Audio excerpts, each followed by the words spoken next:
Just returning from war, a Marine was suddenly hit by a group of police officers on the street. They even seized his money and accused him without any proof. As a good soldier, the Marine wanted to avoid violence. However, the police went too far by causing his cousin's death. That was the breaking point for the Marine, and he decided to take them on alone. His actions, in turn, also exposed widespread corruption within the police force. But how did it all begin? This is his story.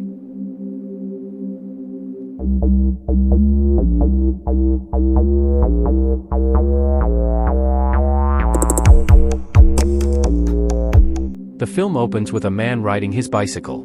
But he is then suddenly struck from behind by a police car. Without being told what he did wrong, the man, Terry, finds himself staring down the barrel of a gun. He is accused of various charges without any arrest warrant. As he is searched, the police officers notice a military tattoo on his arm. Yet, they pay no heed and proceed to empty his bag. Inside, they find a suspicious package. The police give him a choice: open it now or wait for a K-9 unit to arrive. Not wanting to waste time, Terry allows them to check immediately.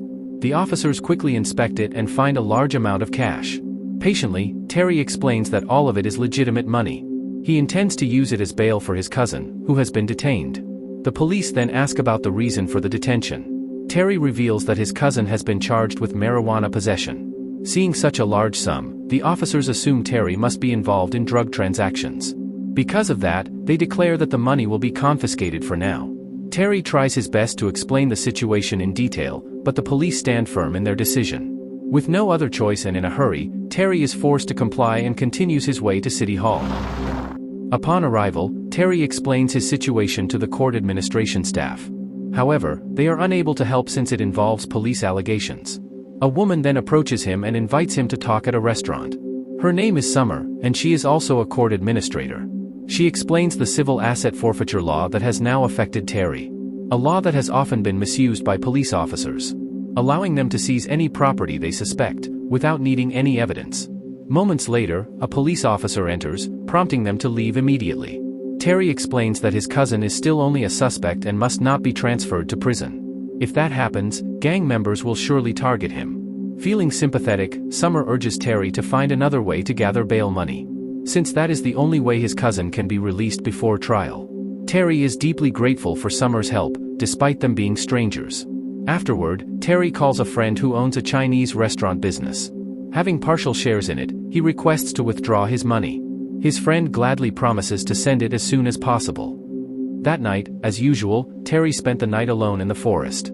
He was tracking the police station that had arbitrarily confiscated his money. When morning arrived, Terry immediately approached a female officer who had just arrived.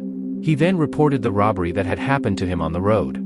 However, as soon as he mentioned that the perpetrators were police officers, the officer excused herself for a moment. Moments later, the culprit, Steve, arrived and ordered Terry to leave immediately. The commotion attracted the attention of the police chief, who approached with a threatening glare. He stated that Terry's money could not be retrieved until the court had ruled on the matter. To simplify things, Terry then proposed a deal. He suggested that a small portion of his money be returned while the rest could be taken without needing a trial. Hearing this, the chief's anger seemed to subside. He claimed that the money was not here but assured Terry that he could meet his cousin tomorrow at 9 a.m. before the transfer. With that, Terry stood up and left after finalizing the agreement.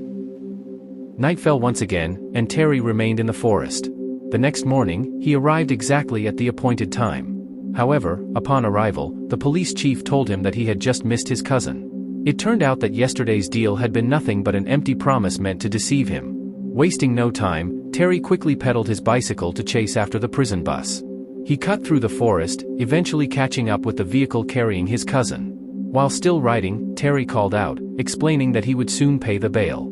Therefore, he urged his cousin to demand protective custody. That way, he could avoid the gang members lurking inside the prison. Since the deal with the chief had failed, Terry contacted his friend at the Chinese restaurant once again. He pleaded for the money to be sent today. However, to his shock, his friend informed him that the police had just confiscated all his assets. Terry could do nothing but apologize for unintentionally dragging his business into this mess. With no idea what to do next, Terry went to City Hall. But Summer insisted on speaking outside to avoid suspicion. When Terry informed her that his cousin had already been transferred, Summer was taken aback. She also found it odd since minor offenses shouldn't warrant such prolonged detention. Furthermore, many similar cases had their bail amounts inflated. Unfortunately, the judges would only sign the release papers if the full bail was paid. Now, Terry had no other choice. He had to take back the money that the corrupt cops had stolen. He had only 1 hour left before the courthouse closed. Meanwhile, at the police station, Steve and the police chief were investigating Terry's background. According to the records, he had served in a war overseas. They assumed he was just an ordinary soldier, nothing to be afraid of. However, to their surprise, Terry had already arrived at their doorstep. He no longer had time to play games, not when his cousin's life was on the line. Once again, Terry proposed the same deal. Unfortunately, the chief flatly refused and threatened him to leave. As they argued, the female officer, Sims, found new information on Wikipedia. It turned out that Terry was no ordinary Marine, he had been specially trained in hand-to-hand combat. Realizing this, Steve urgently warned the chief. But before they could react, Terry swiftly moved forward and unloaded all the bullets from their pistols. Steve, who attempted to attack, was effortlessly taken down by the battle-hardened soldier. Using the police chief's body as cover, Terry forced them inside. He then ordered Sims to handcuff both men back to back. After disabling the security cameras, Terry asked Sims to retrieve his money. However, he still intended to honor the deal by only taking half. He didn't want anyone to get hurt, so he trusted Sims to handle the situation. After all, the officers outside were likely preparing to surround the building. Sims then led Terry out toward a vehicle. The officers outside could do nothing but watch as the two of them left the premises. Once they reached a safe distance, Terry instructed Sims to report that he had escaped into the mountains. Without wasting another moment, Terry hurried to the courthouse to settle his affairs. Without further delay, Terry paid the bail. Summer swiftly urged the judge to sign the release papers. At last, the legal process was completed, and his cousin could be temporarily freed. However, just as things seemed resolved, the police suddenly arrived and surrounded Terry. He did not resist as they tasered him, sending him crashing to the ground, unconscious. When he came to, Terry found himself inside a warehouse. A police officer named Evan ordered him to get ready to meet someone. That person turned out to be the police chief, who soon entered the vehicle with them. Terry remained silent, not knowing where they were taking him. To his surprise, they arrived at a hospital for some unknown reason. After unfastening his cuffs, the chief finally broke the news. His cousin had just been evacuated after being attacked in custody. Tears welled up in Terry's eyes, knowing that this was exactly what he had been trying to prevent. The police chief then returned all of Terry's money but gave him two choices. The first was to face 30 years in prison if he dared to continue fighting. The second was to leave the city and never return. That night, Terry stood speechless as he looked at his cousin's lifeless body. He was the only family he had left. After packing up his campsite in the forest, Terry was picked up by Summer, who would drive him out of town. A police car trailed them, ensuring that Terry truly left for good. Summer explained that the police chief was running for sheriff and needed to keep his record clean. That was why he had to remove Terry from the picture. Moreover, Summer had gathered numerous cases of police corruption. But Terry didn't care, he was going to take revenge no matter what. By nightfall, they had reached the city limits.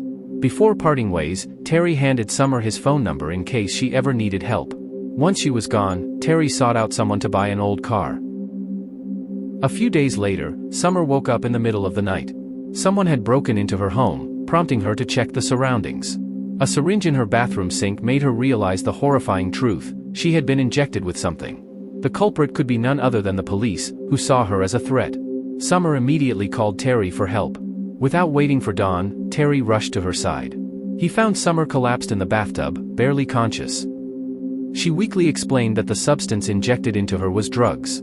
This meant she would not only be fired as a lawyer but also lose custody of her child. A child who had been placed in an orphanage since her divorce.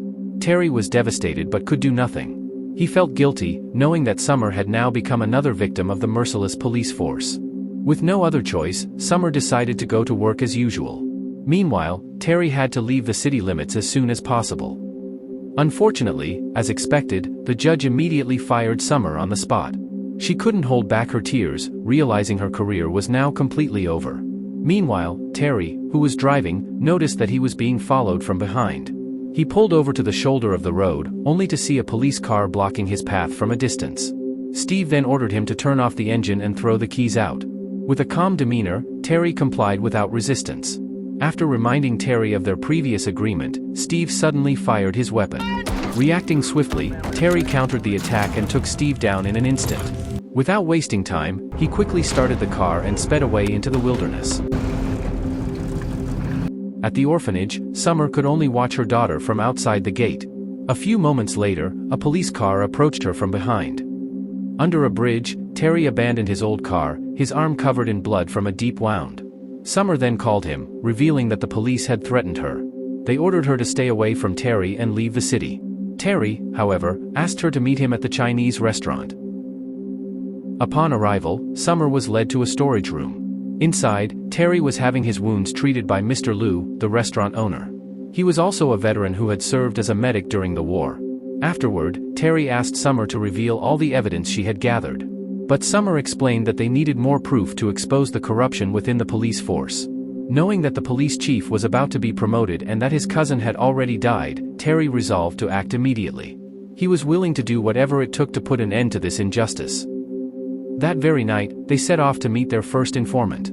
His name was Elliot, a colleague of Summer's from the city hall. Unfortunately, he refused to cooperate, fearing that their actions would implicate him as well. Without wasting time, they moved on to their next target, the judge, who had already received a call from Elliot.